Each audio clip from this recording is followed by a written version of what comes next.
हरे कृष्ण हरे कृष्ण हरे कृष्ण। आवाज़ आ रही साफ? और आगे आ जाइए सब लोग। तो बहुत आज पवित्र दिन है और जयदेव कवि जयदेव गोस्वामी का जो जीवन चरित्र है बहुत ही सुंदर तरीके से प्रभु जी ने सुनाया। उनका जो जीवन चरित्र बहुत दिव्य है और बहुत ही अद्भुत घटना, रोमांचकारी घटना।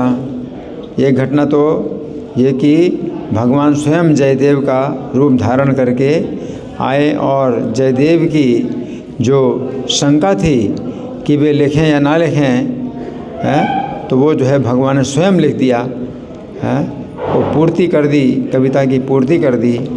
तो बहुत रोमांचकारी घटना है। और दूसरी घटना जो 4 डाकुन उनके हाथ पैर काट दिए थे और उनको जो है जिंदा उसमें सूखे कुएं में फेंक दिया था तो कैसे उनकी रक्षा हुई और फिर जो है 4 डाकुओं को किस प्रकार से दंड मिला और जयदेव गोस्वामी के हाथ पैर वापस आ गए ये तो बहुत रोमांचकारी घटना है। एक घटना है कि जगन्नाथ क्षेत्र में एक मालिनी कहीं बैठ कर के जयदेव जी द्वारा रचित श्री गीत गोविंद का भाव विभोर होकर गान कर रही थी। जगन्नाथपुरी की बात है ये। एक मालिन थी, है ना। जगन्नाथ जी उस गान से आकृष्ट होकर वहीं चले गए। अब देखिए जगन्नाथ जी मंदिर में है, मंदिर में भगवान की पूजा हो रही है ना, लेकिन भगवान जो है उस स्थान में पहुंच गए जहां पर मालिन गीत गोविंद गा रही थी। ये गीत गोविंद क्या है? जयदेव गोस्वामी के द्वारा रचित ये गीत गोविंद है ना। तो इसमें कितनी शक्ति है गीत गोविंद। हाँ, तो भगवान की कथा तो वैसे भी बहुत शक्तिशाली होती है और भगवान साक्षात आ जाते हैं कथा में, लेकिन यहाँ पर तो और भी विशेषता है, और ज़्यादा विशेषता है गीत गोविंद की कि वो मालिन जो गान कर रही है तो जगन्नाथ जी उस स्थान में चले गए। जब तक गीत गोविंद का गान चलता रहा वहाँ खड़े होकर वे सुनते रहे। समाप्ति पर वापस मंदिर में आ गए जगन्नाथ जी। इसी बीच जो राजा थे उत्कल के राजा थे, मंदिर में जगन्नाथ जी का दर्शन करने के लिए आए। उन्होंने जगन्नाथ जी के शरीर में धूल और वस्त्रों में कांटे लगे देखे। सोचिए, भगवान का मंदिर बंद है और भगवान जो है अंदर से चले गए। कहाँ पर? मालिन के पास चले गए, जहाँ पर धूल और कांटे सब थे। तो जब दर्शन खुला भगवान का तो जगन्नाथ जी के दर्शन में क्या देखा कि शरीर में धूल लगी है और वस्त्रों में कांटे लगे हैं। इस सब का क्या कारण है ये जानने के लिए उन्होंने पुजारी और पंडाओं से पूछा, पर वे लोग कुछ भी बता ना पाए। जगन्नाथ जी के सेवक लोग डर गए। अब राजा को जो है मतलब राजा जो है पुजारी को भी दंड दे सकते हैं, पंडाओं को भी दंड दे सकते हैं। और ये कैसे पुजारी हैं या आप तुम लोग कैसे पुजारी हो, तुम लोग कैसे पंडे हो कि भगवान का जो है इस प्रकार का जो है हाल दिखाई दे रहा है। उनके शरीर में जो है कितने कांटे लगे हैं, उनके वस्त्रों में कांटे लगे और शरीर में धूल लगी है। कैसा जो है मतलब ये किया तुम लोगों ने। तो रात्रि में जगन्नाथ जी ने राजा को स्वप्न में बतलाया कि उनके शरीर में कांटे और धूल के लिए और कोई जिम्मेदार नहीं है। वे स्वयं ही एक मालिन के पास गीत गोविंद सुनने के लिए गए थे। हरि बोल। देखो कितना मतलब भगवान जगन्नाथ जी स्वयं इस बात का पुष्टिकरण कर रहे हैं, नहीं तो वैसे कौन समझ सकता है। तो अपनी जो है बुद्धि नहीं है यहाँ पर कि अपनी बुद्धि से कोई व्यक्ति जो है सोचे। अचिंत्य भगवान की लीला अचिंत्य है। तो भगवान ने स्वयं कहा कि नहीं किसी की गलती नहीं, किसी का दोष नहीं है, पुजारी हैं पंडे हैं इनका कोई दोष नहीं है। तो वे स्वयं ही एक मालिन के पास गीत गोविंद सुनने गए थे जिसके कारण धूल और कांटे लग गए हैं। तो राजा स्वप्न में इस घटना के मर्म को समझकर विस्मित हो गए और प्रातःकाल उन्होंने मालिन को लाने के लिए पालकी भेजी। अब देखो वो मालिन कैसी होगी जिसके गाने जिसने गीत गोविंद गाया, तो भगवान जगन्नाथ जो है अपने मंदिर से चले गए उधर न। तो कोई सोच नहीं सकता, भगवान तो मूर्ति के रूप में हैं, लकड़ी के अर्चा विग्रह हैं, वो कैसे चले गए? तो भगवान जो है चले गए वहाँ, है ना। तो राजा ने उसको मालिनी को लाने के लिए पालकी भेजी, और मालिनी से सब बातें जानकर राजा ने उसे प्रतिदिन जगन्नाथ जी के सामने गीत गोविंद का गान करने का आदेश दिया। तो मालिनी को क्या कहा कि नहीं, तुम गीत गोविंद वहाँ नहीं गाना, तुम वहाँ गाते हो तो जगन्नाथ जी को जाना पड़ता है, तो तुम यहीं पर आया करो जगन्नाथ जी को सुनाने के लिए और कहीं मत गाया करो, जगन्नाथ जी को फिर वहाँ जाना पड़ेगा। तो भगवान आदेश दिया, प्रतिदिन जगन्नाथ जी के सम्मुख गीत गोविंद का गान करने का आदेश दिया। तब से आज भी मालिनी की वंश की रमणियाँ जगन्नाथ के सम्मुख प्रतिदिन गीत गोविंद का पाठ करके जगन्नाथ जी को सुनाती हैं। आज भी इस समय भी वो परंपरा चल रही है कि जगन्नाथ जी को जो है वो उनके वंश की जो स्त्रियां हैं, तो वे जो है जगन्नाथ जी को गीत गोविंद का पाठ सुनाती हैं। पुरुषोत्तम धाम के निवासी भक्तगण लोग वर्तमान में उन मालिनियों को जो है देवदासी कहते हैं।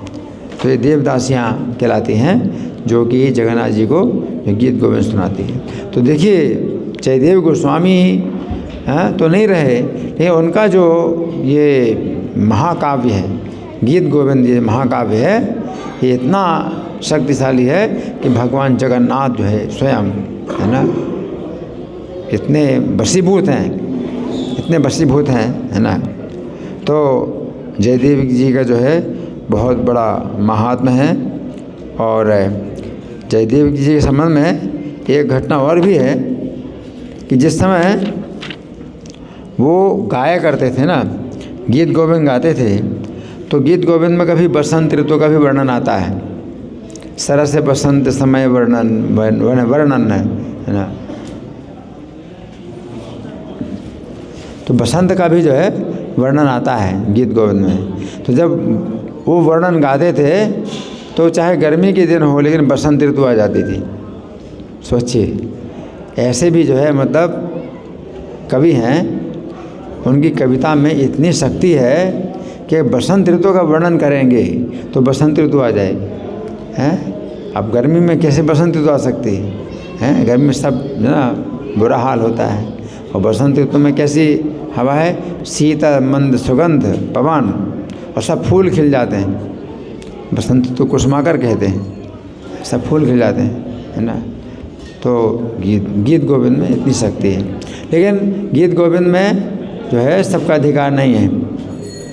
प्रभुपाद भी जो है, प्रभुपाद ने भी गीत गोविंद के लिए मना किया।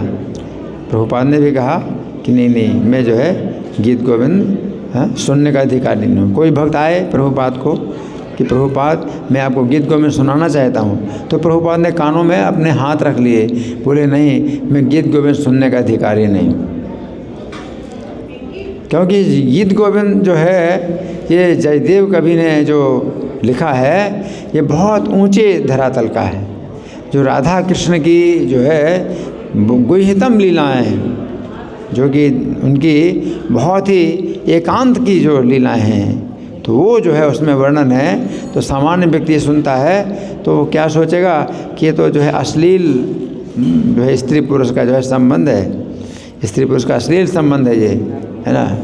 तो बहुत लोग जो है गीत गोविंद से जो है वो कुछ गलत ही जो है वो अर्थ निकालते हैं। लेकिन जो गीत गोविंद है, इसकी दिव्यता का पता यही चलता है कि भगवान स्वयं जो है कितने आकर्षित होते हैं। गीत गोविंद को सुनने के लिए भगवान कितने आकर्षित होते हैं, है ना।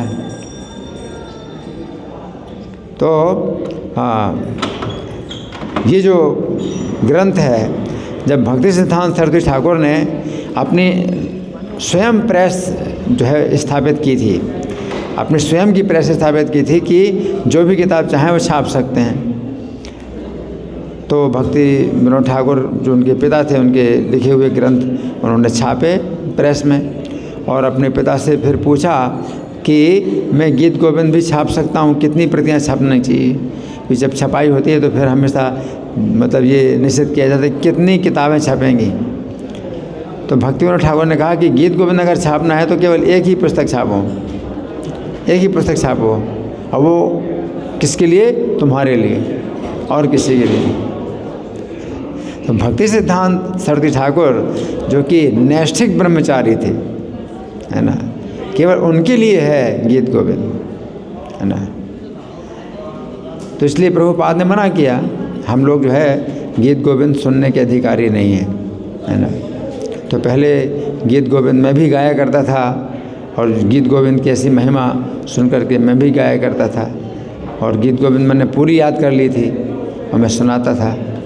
लेकिन बाद में मुझे भी पता चला कि मैं भी इसके योग्य नहीं हूँ, और जो सुनने वाले हैं वो भी योग्य नहीं, है ना। तो मैं तो ये सोच रहा था कि नहीं, गीत गोविंद इतना दिव्य ग्रंथ है, तो मैं अगर पूरी गीत गोविंद याद कर लूँगा तो मेरा फिर हर जगह सम्मान होगा, और मेरा जो है बहुत बड़ा मुझे यश प्राप्त होगा, मैं ये सोच रहा था। लेकिन फिर देखा तो परिणाम जो है मतलब कुछ उल्टा ही निकला, सही परिणाम नहीं निकला, है ना।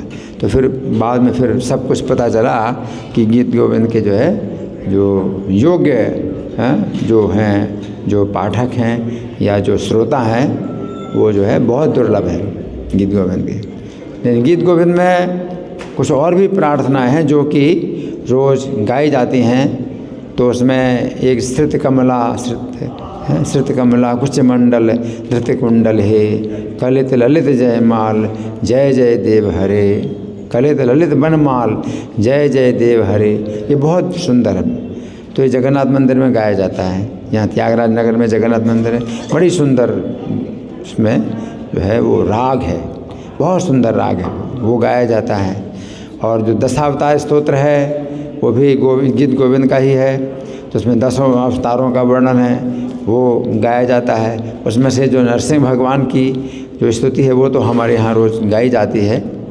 तो गीत गोविंद से बहुत कुछ मतलब वो हैं जो कि सामान्य लोग सुन सकते हैं और गा सकते हैं। लेकिन बाकी जो है राधा कृष्ण के संबंध में जो है, जो उनकी लीलाएं हैं या जो भाव हैं, जो श्रृंगार की जो घटनाएं हैं, वो विशेष रूप से जो है सबके लिए वो जो है बैन है। तो आज जो है जयदेव गोस्वामी का तिरुभाव दिवस है, और साल में केवल एक ही दिन आता है कि हम उनको याद करें, क्योंकि उनका आविर्भाव अज्ञात है।